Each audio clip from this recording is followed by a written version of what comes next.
Assalamualaikum warahmatullahi wabarakatuh. Hai, bertemu lagi dengan video pembelajaran kita. Kali ini kita akan membahas tentang pengklasifikasian jenis pajak berdasarkan lembaga pemungutnya. Dalam sistem perpajakan di Indonesia, pengklasifikasian jenis pajak dapat digolongkan berdasarkan lembaga yang bertanggung jawab dalam pemungutannya.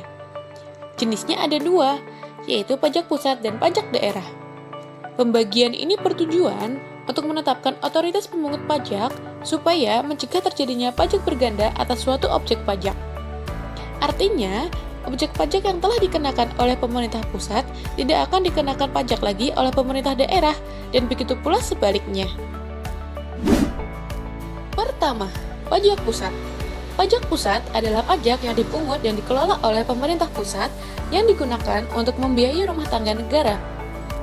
Pembentukan BPN atau Badan Pendapatan Negara menjadi salah satu agenda reformasi birokrasi pada 5 tahun mendatang, yang merupakan restrukturisasi kelembagaan penerimaan negara dengan memisahkan Direktorat Jenderal Pajak atau DJP dan Direktorat Jenderal Bea dan Cukai atau DJPC dari Kementerian Keuangan, kemudian menggabungkannya dalam satu kelembagaan independen yang disebut dengan Badan Penerimaan Negara.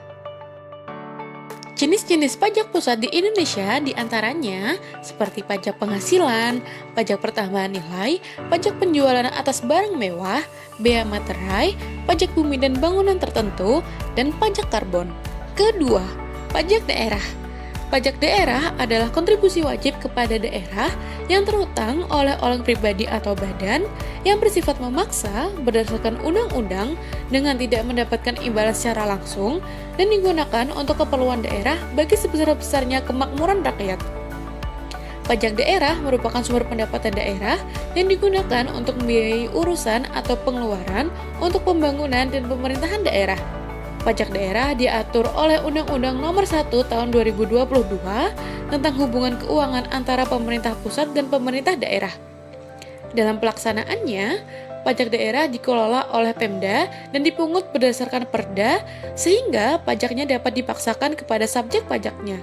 Pajak daerah memiliki beberapa ciri, di antaranya bisa berasal dari pajak asli daerah atau pajak pusat yang diserahkan kepada daerah sebagai pajak daerah.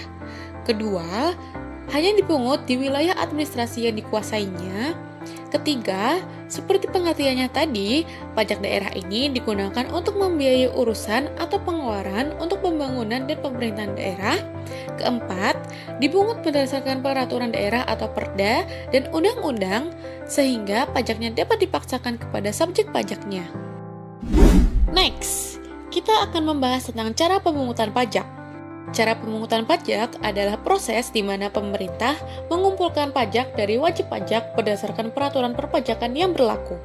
Di Indonesia, jenis pajak berdasarkan cara pemungutannya dibedakan menjadi dua, yaitu pajak langsung dan pajak tidak langsung. Pajak langsung merupakan pajak yang pembebanannya tidak dapat dilimpahkan kepada pihak lain, tetapi harus ditanggung langsung oleh wajib pajak yang bersangkutan. Cirinya, pemikul beban pajak sama dengan pihak yang bertanggung jawab dengan penyetoran pajak ke negara.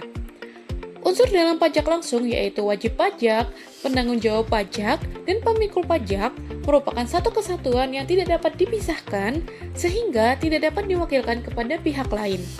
Secara administratif, pajak langsung dikenakan secara berulang-ulang pada waktu atau periode tertentu, misalnya 1 tahun atau per masa. Contohnya seperti pajak penghasilan, pajak bumi dan bangunan, dan pajak kendaraan bermotor. Selanjutnya, pajak tidak langsung. Pajak tidak langsung merupakan pajak yang pembebanannya dapat dilimpahkan kepada pihak lain. Secara ekonomis, beban pajak langsung tidak dapat dialihkan. Sebaliknya, dalam pajak tidak langsung, beban pajak dapat dialihkan. Ciri pajak tidak langsung adalah penanggung atau pemikul beban pajak dengan penanggung jawab atas penyetoran pajak ke kas negara berada pada pihak-pihak yang berbeda. Dalam pajak tidak langsung, unsur wajib pajak, penanggung jawab pajak, dan pemikul pajak merupakan unsur yang terpisah sehingga dapat diwakilkan. Contohnya seperti pajak pertambahan nilai, pajak ekspor, dan pajak bea masuk. Pajak juga dapat diklasifikasikan berdasarkan sifatnya, yaitu pajak subjektif dan pajak objektif. Pemahaman tentang klasifikasi ini untuk mengetahui bagaimana pajak dikenakan dan bagaimana kebijakan perpajakan dapat mempengaruhi individu dan perusahaan secara berbeda. Berikut penjelasannya. Pertama, pajak subjektif. Pajak subjektif adalah pajak yang dibebankan berdasarkan subjeknya atau pihak yang akan membayar pajak. Artinya, pajak ini memperhatikan dan mempertimbangkan kondisi pribadi dan ekonomi wajib pajak yang bersangkutan sebagai subjek pajak dalam menentukan besaran pajak yang harus dibayar. Contohnya, seperti PPh 21 yang bersifat progresif. Semakin besar penghasilan yang diterima wajib pajak, maka semakin tinggi juga tarif yang dikenakan. Kedua, pajak objektif. Pajak objektif adalah pajak yang dibebankan berdasarkan objeknya tanpa memperhatikan keadaan atau kondisi wajib pajak. Pajak ini merupakan kebalikan dari pajak subjektif. Pada dasarnya, pajak ini hanya berfokus pada objek atau karakteristik tertentu terkait dengan kekayaan atau transaksi ekonomi, misalnya saat pembelian barang. Contohnya, pajak pertambahan nilai, pajak penjualan atas barang mewah, dan pajak bumi dan bangunan yang didasarkan kepada luas tanah atau luas bangunan tanpa memperhatikan kondisi pemiliknya. Sekian video pembelajaran tentang pengklasifikasian jenis-jenis pajak. Sampai jumpa pada video pembelajaran selanjutnya. Dadah!